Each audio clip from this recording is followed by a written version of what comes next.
Bueno, son las 8:42 aquí en el rumbo de la mañana, que es el rumbo del país. Y tenemos el placer, justo ahora tenemos el placer de recibir al señor ministro de Trabajo, lo es el doctor Luis Miguel de Camps. Bienvenido, ministro. Buenos días. Muchísimas gracias. El placer lo tengo yo de poder compartir con cada uno de ustedes en este espacio, a quienes respeto de manera individual y colectiva.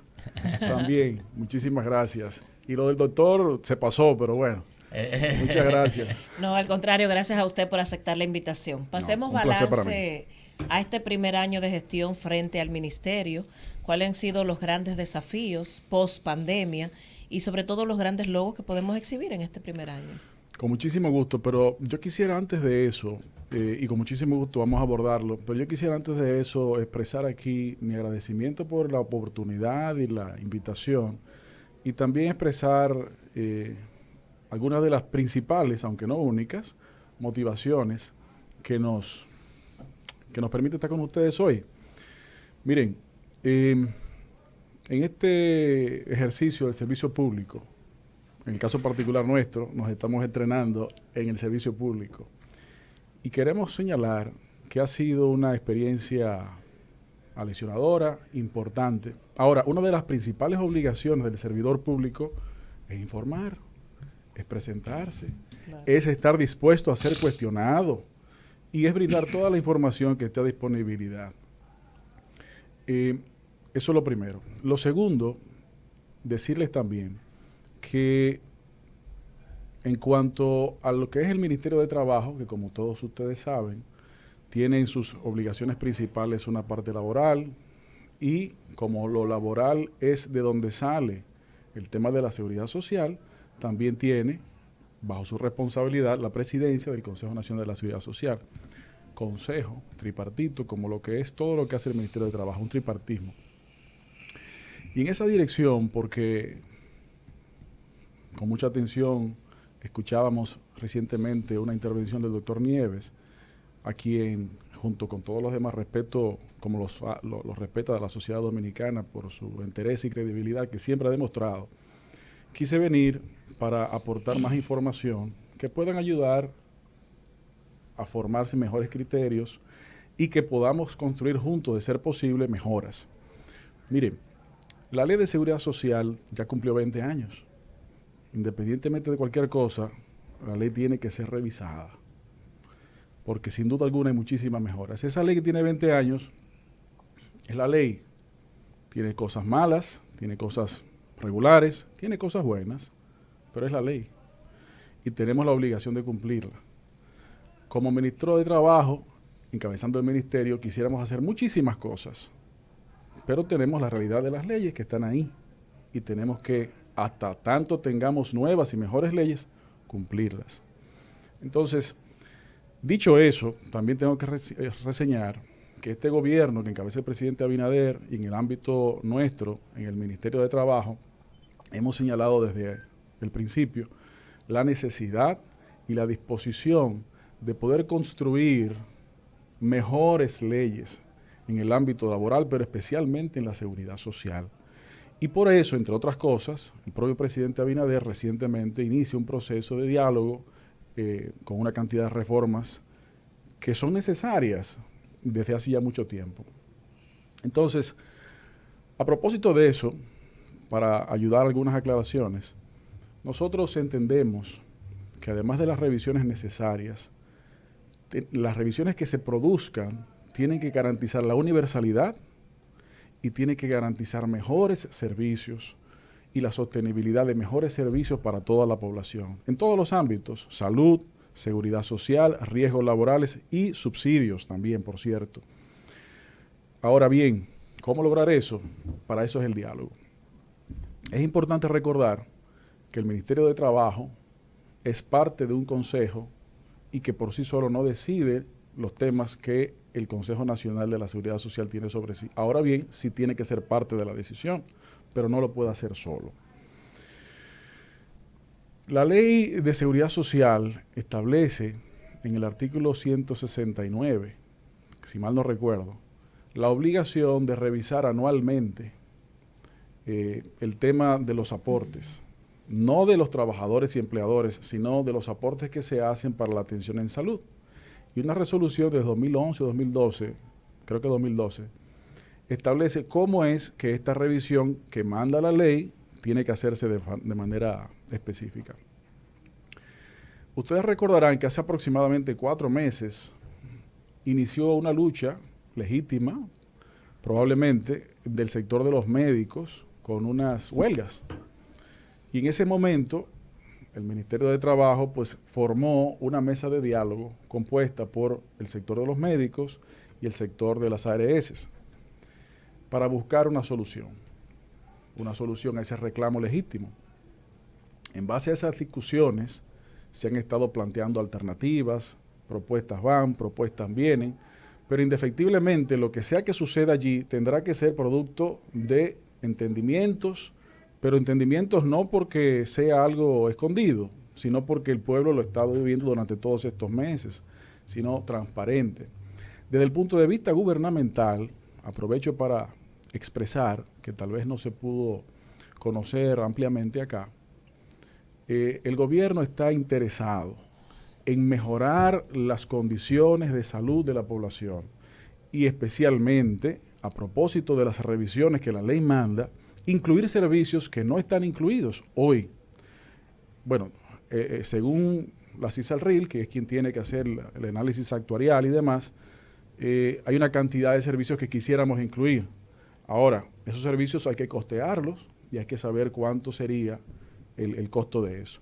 Por ejemplo, el gobierno quiere incluir servicios, además del aumento de los salarios a los médicos, honorarios profesionales, porque ya el aumento del salario de los médicos se produjo. El presidente Abinader así lo acordó y lo ha estado ejecutando desde verano de este año.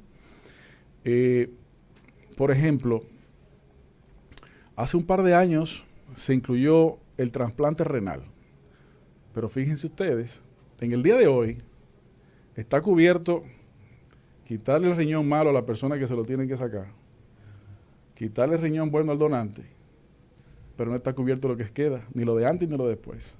Nosotros tenemos que incluir esa atención integral, por ejemplo, por decirles un caso. Otro caso que queremos nosotros incluir para que la ciudadanía tenga la protección de la cobertura de salud de las mujeres que han tenido que extirparse 1 o 2 senos por causa de cáncer. Hoy la reconstrucción mamaria no está incluida. Eso tenemos que incluirlo, la cantidad de mujeres para que eso se pueda solucionar. Pero además de eso, incluir también la posibilidad de que se hagan las pruebas genéticas preventivas a propósito de esa misma enfermedad de cáncer de mama y se pueda entonces identificar con tiempo y, de ser posible y necesario, incluir también la mastectomía preventiva si los porcentajes de riesgo son suficientemente altos. Ministro, disculpe que lo interrumpa. Sí, cómo no. Usted ha hecho una exposición excelente, vamos a decir, del estado de situación actual de la ley. Sabemos que en torno a esta ley hay muchos intereses, hay muchos actores, hay una demanda fuerte de la población por todo lo que uno entiende. Por poner un ejemplo, el caso de los ayuntamientos, que la ley no es justa para los ayuntamientos porque donde tú tienes empleados de 3,000 pesos, tan pronto tú lo entras a la seguridad, la ley te lo calcula por los 12,000. Y se han estado haciendo resoluciones para que se asuma con los 5,000 de antes del aumento. Pero con las resoluciones se ha resuelto, pero sin embargo están ahora mismo parados esperando otra resolución. Entonces, mi pregunta es, este camino de buenas intenciones, pero de muchos intereses, ¿podremos ver en pocos meses una salida?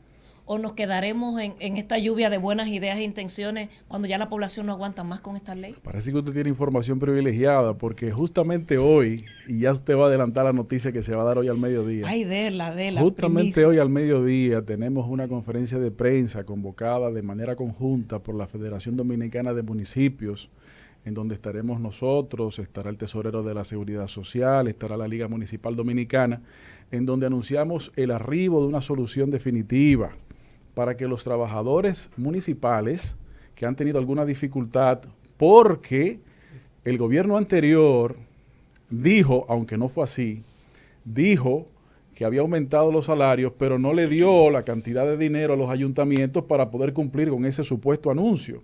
Entonces dejó a este gobierno en una situación no solamente de imposibilidad de los ayuntamientos, pero también de base de sustento legal. Pero afortunadamente hemos estado trabajando y ayer se produjo la última comunicación que tenía que producirse y la recibió ya la tesorería, y hoy se va a anunciar con lujo de detalles eso, es decir, que ya en el próximo corte los trabajadores de los ayuntamientos van a poder formalizarse o van a tener ya la cobertura que había estado pendiente. Ajá. Y eso se logró con buenas intenciones, con el trabajo que va detrás también de las buenas intenciones y la posibilidad de conversar y de informar. Y en ese sentido yo quisiera expresarles también a ustedes, pero a todos, porque es la obligación nuestra como servidores públicos, cualquier información, cualquier detalle, nosotros estamos siempre en la mejor disposición de conversarles. Tendremos el derecho de disentir, pero también tenemos el derecho de conversar. El Ministerio de Trabajo tiene también la obligación de generar diálogos, generar, si es posible, consensos. Claro, si llega un momento en el que se ha dilatado mucho, pues entonces habrá que empujar una solución en una dirección u otra. En cuanto a lo que usted preguntaba en una parte de su intervención, justamente hace poco tiempo, hace apenas menos de un mes, que el gobierno anunció el interés de establecer una cantidad de reformas, entre las que se encuentra esa. Próximamente, en las próximas semanas, habrá una reunión subsiguiente que se establecerá algunos posibles mecanismos. Ahora, el mecanismo que sea, tiene que ser abierto, tiene que ser inclusivo y tiene que escuchar todas las partes. Claro. Ministro, mire, hay niveles de insatisfacción exorbitantes. Así es. Con el tema de la ley de seguridad social y su aplicación, sobre todo en el ámbito de la previsión y la salud. Insatisfacción. Es más, yo tengo informaciones incontrovertibles en el sentido de que las ARS adiestran a sus empleados y lo premian por la negación de servicio. Oiga, lo premian por la negación de servicio. Eso implica que no está operando la regulación. Han dejado eso en manos de la gente que piensa que todo debe estar controlado por el mercado, y el mercado no tiene sensibilidad ni humanidad. Se puede identificar una ruta, dos cosas quisiera que pudiéramos identificar aquí. Primero, una ruta que tenga el gobierno para llegar a la reforma de la ley de seguridad social. Y en segundo orden, si el gobierno tiene propuesta concreta, porque aquí el superintendente de salud informó que los órganos del Estado que estaban vinculados a este tema estaban consensuando una propuesta. Eso hace mucho, antes de que él sufriera el trastorno de salud que le afectó. ¿El gobierno tiene una propuesta de modificación? Mire, comenzando por la primera parte de su pregunta. Efectivamente, el gobierno está consciente del alto grado de insatisfacción de la ley, o de la aplicación de la ley, o de la combinación de los dos aspectos. En lo que se produce la posible reforma, nosotros hemos estado concentrados también como gobierno en identificar qué cosas se deben mejorar en la operatividad, sin esperar que la ley cambie, simplemente mejora, como por ejemplo lo que logramos a principio de este año, en donde se le quitó el requisito de obligación a las personas de buscar un pago de impuesto sucesoral para acceder a pensiones de sus familiares fallecidos. Ajá. Eso se logró. Pero ellos no lo entregan. No, pero tienen que entregarlo. Ahí vamos. Ponen todas las trabas del mundo hasta que la gente se desespera. Y no se cansa. Vencen a la gente con obstáculos. Eso es una estafa, mi niño. Ahora, cuando tal vez antes tenían esa excusa, digámoslo así, quitamos esa excusa del medio.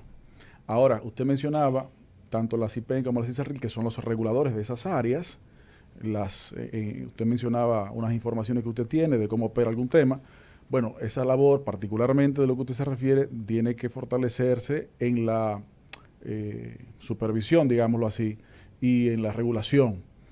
Ahora, así como ese caso donde había tal vez ese obstáculo o tal vez esa excusa, tenemos que identificar muchos otros para irlo quitando. De ser posible, por favor. Mire, revise todas las resoluciones emitidas por la CIPEN, que es la responsable de esa vagabundería.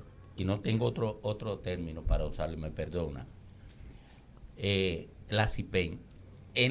Si el gobierno revisa todas las resoluciones emitidas por la CIPEN, se da cuenta que la CIPEN ha sido el arma que han usado las AFP para evitar devolverle el dinero a la gente. Yo la tengo, las resoluciones. Voy otra vez en estos días para la AFP Reserva, que tiene unos cuartos que no me quiere dar. Voy con resoluciones, que me he dedicado a estudiar las resoluciones por eso. Mire, ellos son los que arman todo eso. Revisen las resoluciones. Vamos a revisar todo eso, y yo quiero reiterar lo siguiente en cuanto a ese punto, antes de entrar en la segunda pregunta que usted nos hizo. Todas las ideas, todas las propuestas de mejora, para eso estamos nosotros, para tratar de llevarla a cabo, y en el caso particular de incidir para que no tratar, sino que se produzca. Usted preguntaba también sobre la posición del gobierno respecto de la reforma. Bueno, efectivamente, como el doctor Félix Iglesias le había dicho y que usted recuerda acá, el gobierno se encuentra en un proceso de conversaciones, de establecer ciertos niveles de consenso sobre potenciales reformas. Y efectivamente, tenemos una serie de puntos que ya estamos identificados. Ahora, tenemos nosotros, es correcto, por decirlo de alguna manera, que nosotros planteemos esos puntos en el espacio público sin presencia de los demás actores. Como el Ministerio de Trabajo tiene la obligación de crear esos espacios de discusión y respetar a los actores que son parte o deberán ser parte de las discusiones, nosotros entendemos que tenemos que concluir eso y presentarlo allí ampliamente, y eso se reproducirá. Pero comenzar a poner temas puntuales de un sector u otro pudiera no solamente crear malas informaciones, sino también dificultar la construcción de soluciones. Por eso, tenga usted la certeza de que cuando sea el momento, y se está acercando, el gobierno presentará con blanco y negro todas sus propuestas de mejora. Porque hay una comisión bicameral, sí, que está estudiando la ley. Así es. Y entonces, sí, yo quisiera ver cuál es la coordinación. Por eso hablo de la ruta. ¿Qué coordinación? ¿Cómo no? Porque nosotros somos parte de una coalición que propugna por una seguridad social digna, y tenemos propuestas de modificación de la ley concretas que no hemos sido llamados por ninguna instancia, propuesta apoyada por la sociedad, porque apoyada por la sociedad y sustentada por un plan de lucha para que la acepten. Muy bien. Y ojalá nosotros podérsela llevar a ustedes. Para mí sería un placer, pero déjeme decirle algo. Nosotros nos reunimos hace ya varios meses con la Comisión Bicameral del Congreso Nacional, y cuando digo nosotros, digo todos los actores del sector público que están envueltos en la seguridad social. Y en presencia de ellos, en el Congreso Nacional, le indicamos que estamos trabajando en eso. En ese momento estábamos más atrasados de lo que estamos hoy, ya estamos mucho más avanzados, y que cuando concluyéramos tuviéramos eso. Pero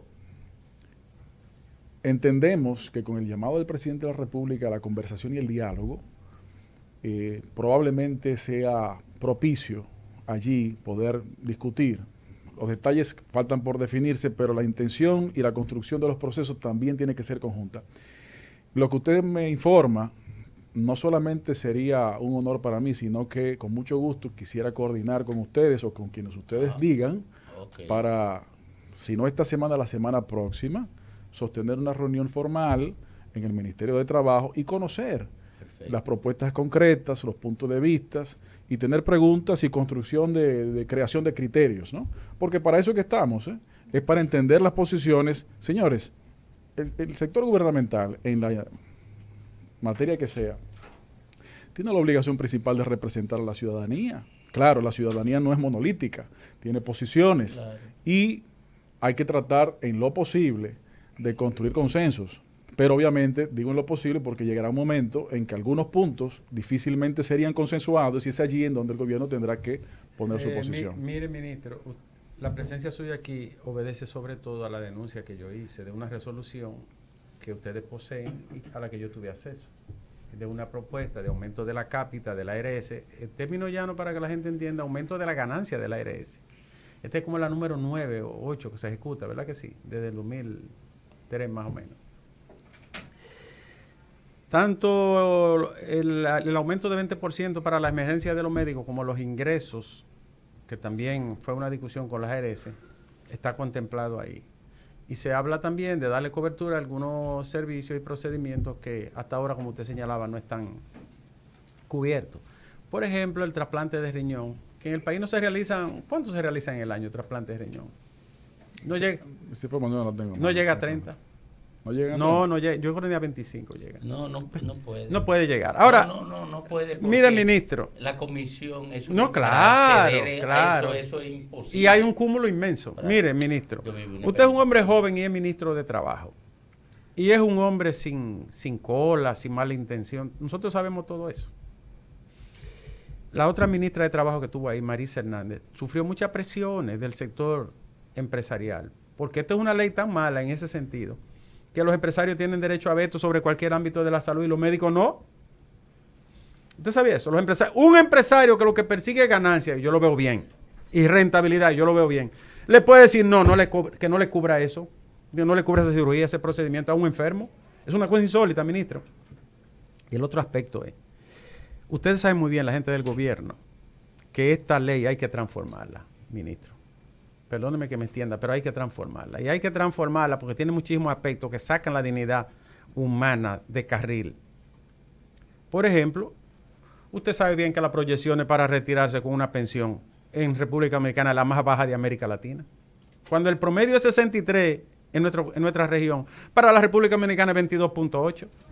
O sea, la gente el que gana 10,000 pesos se va a ir con 2,800 pesos. Eso es lo que se proyecta, ministro. Y si son 20,000, se va a ir con 5,000 pesos y pico. Entonces son muchas cosas. Los 8,000 pesos de cobertura de medicamentos, ministro. Sí, yo lo he usado una vez en mi vida. Y cuando voy con una receta, la primera vez me dicen, no, nada más le cubre este y una parte de este. Pero todo ese dinero que me corresponde a mí se queda en la ARS con él. En fin, son tantas cosas que usted no tiene culpa, pero que usted está ahí para ahora afrontarlo. Efectivamente. Para afrontarlo. Y le vamos a decir una cosa finalmente, porque no es ni siquiera una pregunta, es para que usted lo reflexione como hombre joven y de luces. Mire, usted está obligado a representar al interés común ahí. Así es. No a los empresarios, ni a las ARS. Totalmente de acuerdo. Al interés común. Y lo otro es que usted pertenece a otra generación y representa, yo diría, otra perspectiva hasta humana, desde el punto de vista profesional. Es una ley que hay que cambiarla, porque si no la gente va a salir a la calle. Aquí va a pasar peor que Chile. Aquí va a haber una tierra arrasada. Eso lo sabe el gobierno, los órganos de seguridad. Si no reforma la ley de seguridad social y le da un carácter humano a la pensión y al ámbito de la salud, aquí va a haber problemas serios y conflictos. Y nosotros somos de los primeros que vamos a estimular que eso pase. Mire, doctor, muchísimas gracias por permitirnos escucharle también aquí presencialmente. Todo lo que usted ha dicho es una realidad que no se puede esconder. Del tamaño de la catedral, diría tal vez don Fafa. Mire, esas transformaciones tenemos que producirlas. Una breve aclaración. No tenemos una resolución. Eso es importante que usted lo sepa. Estamos en un proceso de conversación desde hace varios meses con los sectores para construir, pero no porque lo querramos hacer, sino porque la ley lo manda. Y el tripartismo obedece a la discusión. Bueno, ministro, la ley manda que los trabajadores públicos vayan a SENASA y no se ha cumplido. ¿Y sabe también lo que manda? A la creación de un fondo de seguro de desempleo, y tenemos que crearlo. ¿Y el FONOMA? Tenemos que crear todos esos fondos. Y el fondo de accidente, que tampoco... ¿Dónde debe ser? Y el fondo de seguro de desempleo, que no existe, probablemente si hubiese existido el tema FASE, por ejemplo, de la pandemia, tal vez eso no hubiese sido necesario, claro, probablemente. Sí. Bueno, Estados Unidos hizo uso de un fondo de ese tipo. Por ejemplo. Entonces, esos son las cosas que yo mencionaba, que además de las transformaciones de la propia ley, Hay cosas que tenemos que operativizar, realizar.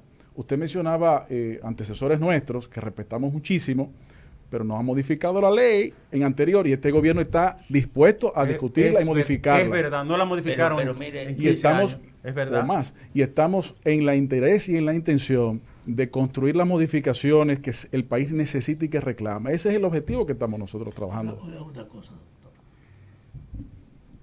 Yo he estado sosteniendo la idea de que la salud es un servicio público de más trascendencia a la que enfrenta el gobierno. Y entonces hay una dualidad en la oferta del servicio. El espacio de mayor rentabilidad en toda la economía son las ARS. No tienen que invertir un peso y tienen la mayor ganancia. No tienen riesgo. Y a pesar de esa característica, la injerencia del Estado, que es el responsable del servicio, está condicionada a lo que se decida ahí. Yo quisiera ver que SENASA se impusiera de verdad como una obligación a todos los empleados públicos y que se les dejara, porque aunque uno lo pida, no puede pensar en excluir de la seguridad social a los inversionistas. Pero el hecho de que ellos estén logrando la mayor ganancia sin una inversión obliga por lo menos a algún tipo de reclamo de medida oficial para controlar su ganancia. Es insólito. El servicio debía ser público, no privado. ¿Qué usted cree de eso? Mire, yo quisiera decirle muchísimas cosas de eso, pero entiendo que esos temas tienen que ser discutidos, pero deben ser discutidos en la mesa de la conversación, porque respeto totalmente y comparto mucho de lo que usted ha dicho. Es una posición construida y universalmente también, ¿cómo se llama esto? Con muchos ejemplos en diferentes partes del mundo, que pudiera ser una ruta. Hay quienes entienden que esa ruta no es adecuada y discuten otra posibilidad. Por eso es que tengo que tratar de ser lo más cuidadoso posible en espacios de comunicación, porque entonces pudiéramos desacreditarnos como mediador. Efectivamente, sin temor a que, como decía hace un momento, en el momento en que sea necesario ya definir las cosas que queden por definir en un momento largo o no tan largo de conversación, pues ahí entonces establecer. Perdóneme, ya la última pregunta por mi parte. Pienso que para cerrar, sí, mire. Como decía don Fabio, pero muy ching. ¿Cómo hacer que la regulación funcione? Porque mire, ni funciona la CISARRIL como regulador, ni funciona la CIPEN como regulador, porque nada más emiten resoluciones y accionan cuando las empresas se lo piden. Ahí ha habido superintendentes de salud, en eso que dice Domingo, de la CISARRIL, de salud y riesgos laborales, que parecen empleados de la ARS, no el órgano de mediación y control legal. Mire, yo creo que es muy evidente, no solamente por lo que estamos hablando aquí, sino por cosas que no ha habido chance de conversar, pero que la población ha visto en este año aproximadamente de gobierno. Con esa mujer. De la intención. Atiende a tu entrevista. Adelante, ministro, sigue. Lo estaba ahí concentrando, doctor. Sí. Pero oye, es una técnica de entrevista, yo creo. No, ¿verdad? no, pero para que se distienda el hombre. No. Pues muy bien. Porque que Domingo es una ametralladora. Pero los oyentes que ven no enfoca la cámara. Mucho, ministro, perdón, pero no enfoca la cámara. Bueno, mira, nosotros lo respetamos de corazón y somos muy respetuosos. No, pero déjame decirle, eso es doble vía. Y aunque la obligación nuestra es la que ya he mencionado, siempre estar dispuestos y prestos a dar toda la información que esté a nuestra disponibilidad. En caso especial me siento muy contento de estar aquí, porque ¿cómo se llama esto? Esto se llama democracia en acción. No, y usted sabe que aquí no va a tener que pagar ni una menta, usted ve, porque es otra cosa. Efectivamente. Pero perdón, para atender lo que usted me decía, señor Páez. Mire, por ejemplo, nosotros tenemos que buscar la manera de operativizar el régimen contributivo subsidiado, por ejemplo, que la ley lo manda. Que se quedó eso fuera. Está muerto. Está muerto. Bueno, no está muerto, pero no ha nacido. Hay que ponerlo a nacer, hay que ponerlo a operar. Pero usted sabe en parte por qué, ya esto es una discusión tal vez medio teórica, pero creo que es importante. En parte, porque eso tal vez no ha tenido mucho empuje, aparte de cualquier interés, lo cual no estamos descartando, Porque, por ejemplo, el Código de Trabajo de la República Dominicana, que recordemos que es el origen del sistema de seguridad social, claro, no tiene un sistema de regulación de los trabajadores autónomos. Y con la economía dominicana y la economía mundial, en donde cada vez más se ve que el desarrollo del modelo de interacción laboral es distinto a lo que era antes, en donde hay más independientes, algunos le dirán que no son trabajadores, sino que son microempresarios o microemprendedores. Esa es una discusión que los tribunales de muchas partes del mundo lo han escuchado, pero no han coincidido, sino que han establecido trabajadores. Tenemos que ver eso porque tendríamos el riesgo, óigase bien, si no atendemos eso, tendríamos el riesgo de que el trabajador se convierta no en una persona, sino en una especie de commodity, en una especie de saco de yo no sé qué. No, es una persona que tiene que tener cobertura de la regulación laboral y de la protección de la seguridad social. Entonces, es por eso también que el gobierno ha establecido que el abordaje de estas revisiones debería ser integral, porque en parte lo que ha sucedido es que hace 30 años que se estableció el Código de Trabajo, 9 años después en la Ley de Seguridad Social, no se comunicó tal vez en la profundidad en la que se debieron haber comunicado estas dos leyes. Y yo creo que usted me está por despedir, pero antes que usted me despida, reiterarles que me siento muy agradecido, muy contento, muy a gusto, porque independientemente de lo que fuere, el respeto que les tengo a todos y cada uno de ustedes, y la sociedad también a ustedes, esto es una confirmación de la democracia en acción. Por eso le voy a despedir con una preguntita facilita de sí o no. ¿Dígame? Que quiten la cesantía, ¿sí o no? Imposible, eso no se puede quitar. Gracias, ministro. Gracias. Ay, qué suave la pregunta. Ministro, gracias, siempre a su orden. Gracias, doctor. Buena respuesta. Y buena respuesta. No, porque yo me la cuadré de una vez, Domingo. No dije ni sí ni no. Si decía que sí, Fafa tenía que agarrarme. No. Mire, qué bueno. Gracias, ministro. Gracias a ustedes, un placer.